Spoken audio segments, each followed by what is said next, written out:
Contract and its essentials under Indian Contract Act 1872. Contract is an agreement enforceable by law as per section 2 subsection H. Section 10 says all agreements are contracts if they fulfill certain conditions. The parties should be competent with capacity. Consideration has to remain lawful. Object should be lawful object. And the consent of the parties has to be free, and the agreement should not be a void agreement under the Act. Agreements enforceable at law under section 10, they have got starting point as offer. Offer is made by the proposer. It signifies his willingness to do or abstain from doing something to obtain the assent of the promisee to enter into a legal relationship. The offer has to be clear, definite, complete, and final. There are rules of communication of proposal. It can be in writing or oral, but it has to be communicated to the offeree for acceptance or rejection. It can be general or specific. Carlyle versus Carbolic Smoke Ball Company is an instance of general offer. An offer lapses under 6 circumstances. It lapses when revoked before acceptance is effected. Death or insanity of proposer before acceptance also lapses an offer. It can also lapse with lapse of time. Failure to fulfill a condition precedent, not accepting in the prescribed mode, or making a counter offer also makes an offer lapse. An acceptance is always made by the offeree to whom the promise is made. It signifies his assent or act of agreeing, but no one can accept without knowledge of the offer, as held in Lalman Shukla versus Gauri Dutt. Acceptance has certain rules, like acceptance can be express or implied. It should correspond with the terms of offer.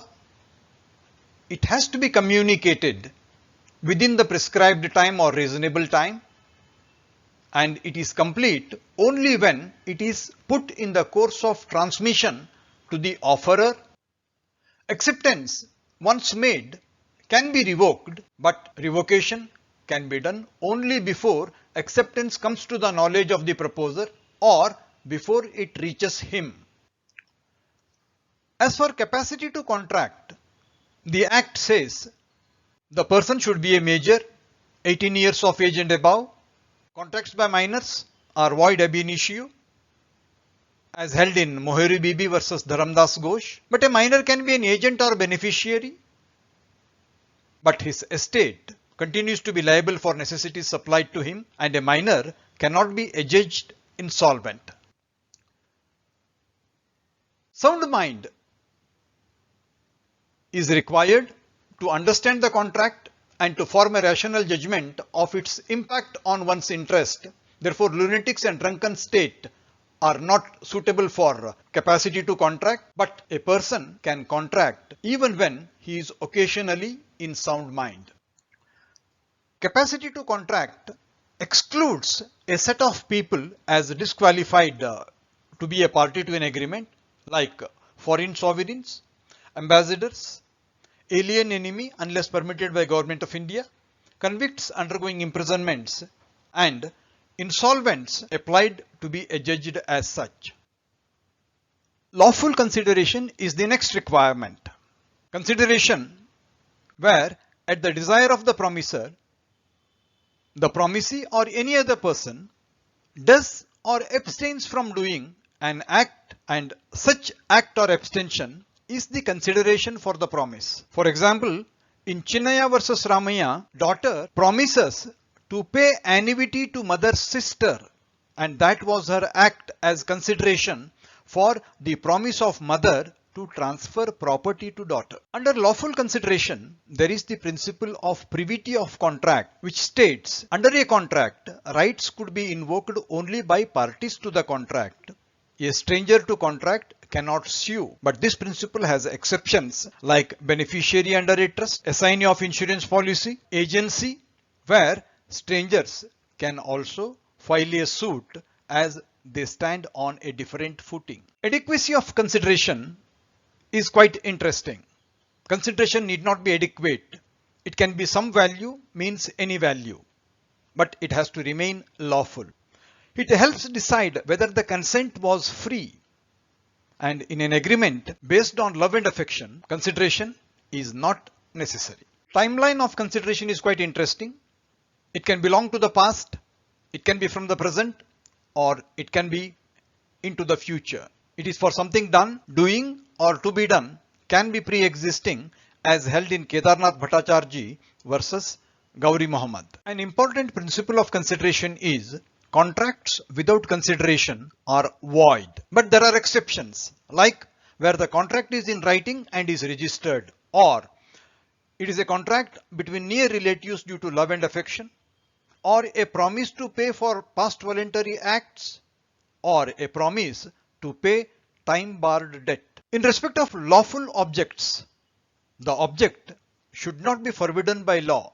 Just like sale of lottery ticket in Karnataka is forbidden by law. Lawful object insists that the object should not be immoral. A contract to marry a woman after the death of wife from a subsisting marriage. It is required that the object should not be fraudulent. Just like partner of a firm making secret profits and not disclosing the same to others. The objects should not be opposed to public policy. For instance, an insurance agent is prohibited from sharing his commission earned with the insured. Lawful object expects that the object of an agreement is not injurious to the person or property of another.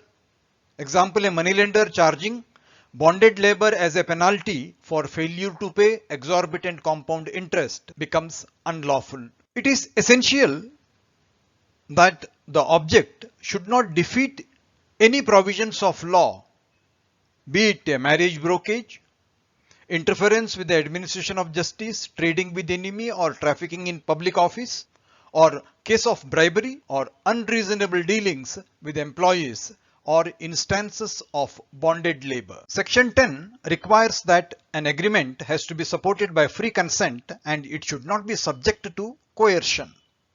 Coercion means committing or threatening to commit acts forbidden by Indian Penal Code by party to the contract or through a third person.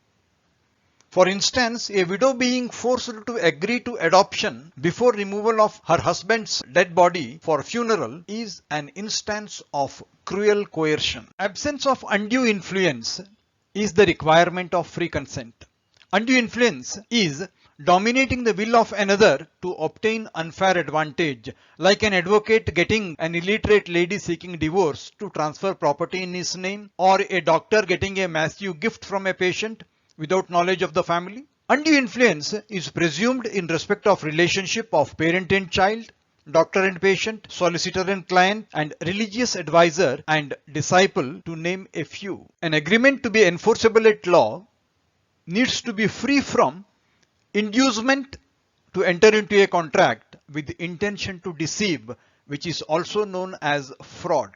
Where assertions are made without belief in its truth, silence is maintained where it is a duty to speak, there is fraud. In DDA versus Skipper Construction, in a complex of 20 flats, the builders booked and sold 40 flats. It is an agreement of fraud. Agreement with the free consent prohibits misrepresentation. Misrepresentation takes the form of willful wrong presentation as an inducement to cause consent, like overstating the mileage of a vehicle on sale, saying that the company pays regular dividend while it is paying it out of past profits is a mild form of misrepresentation which makes an agreement unenforceable at law. Free consent is distorted by mistake. Refers to erroneous belief about the subject matter of agreement. It might pertain to the identity of parties as held in Said versus Butt, or it might relate to destruction of subject matter of contract even before the contract is entered into, or it might pertain to the quantity involved in terms of dozens with one party, numbers with the other, or price perceived as Indian national rupees by one party and US dollars by the other.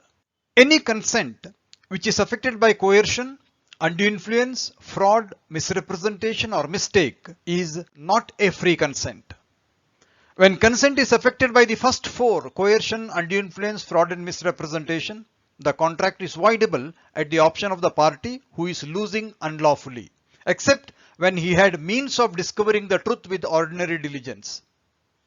In respect of mistake, contract is valid if it is mistake with one of the parties or it is a mistake of law, but the contract is void when the mistake is of mistake of fact and the mistake is with both the parties. The fifth requirement is the agreement should not be a void agreement. One of the void agreements is an agreement to do impossible acts, such as an agreement to discover treasure by magic or to bring dead man back to life. Any agreement in the form of restraint of legal proceedings is a void agreement.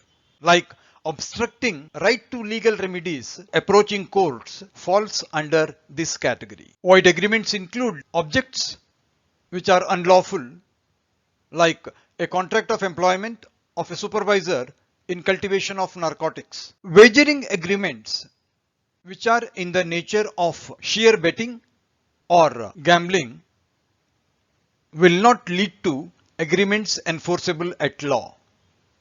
However, games of skill like crosswords or speculation on regulated stock markets are considered to be not wagering agreements. Void agreements include unmeaning agreements which are vague, ambiguous and unclear, like a contract to supply 1000 tons of oil being not clear as to is it edible oil or industrial oil. Any agreement in restraint of trade also will fall under void agreements, like an agreement that prohibits a person from continuing his trade or profession in return for a consideration, except when it is based on a sale of goodwill or when it is a contract under a sole selling agent. Any agreement in restraint of marriage is also classified as a void agreement and hence not enforceable at law, except when it pertains to marriage of a minor. To revisit section 25, any agreement without consideration is a void agreement unless it meets with the exceptional requirements of being in writing and registered, or promise to compensate for something done in the past, or it is a promise to pay a debt barred by limitation law. A brief overview of essentials of a contract: agreements enforceable at law, capacity to contract, lawful consideration, lawful object,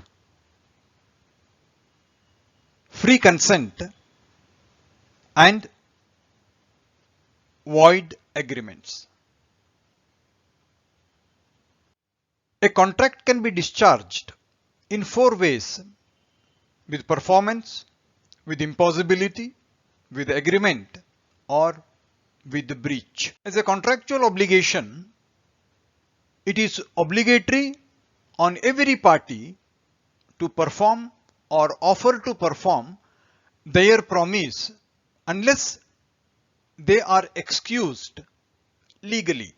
The performance or offer to perform needs to meet certain requirements. It has to be unconditional at a proper time and place. To the offeree, it should give an opportunity to ascertain whether the person performing is able and willing to do the whole of promise, and in respect of the promiser, where he has made an offer and the promisee does not accept it, the promiser is not responsible for any non-performance arising because of the act of the promisee. Where a promiser refuses to perform a contract in its entirety, it is the discretion of the promisee either to persist with the contract or put an end to the contract at that stage itself. Unless the agreement specifies that the performance has to be personally done by the promiser, he is entitled to employ a competent person to perform on his behalf. Once a promisee accepts performance from a third person, he is not entitled to complain against it later. In respect of joint promisers, The promisee can invoke joint and several responsibility on the promisor individually or jointly. Each promisor is also entitled to compel other joint promisors to contribute in terms of indemnifying him. In the first variant of performance, the promisor performs without application.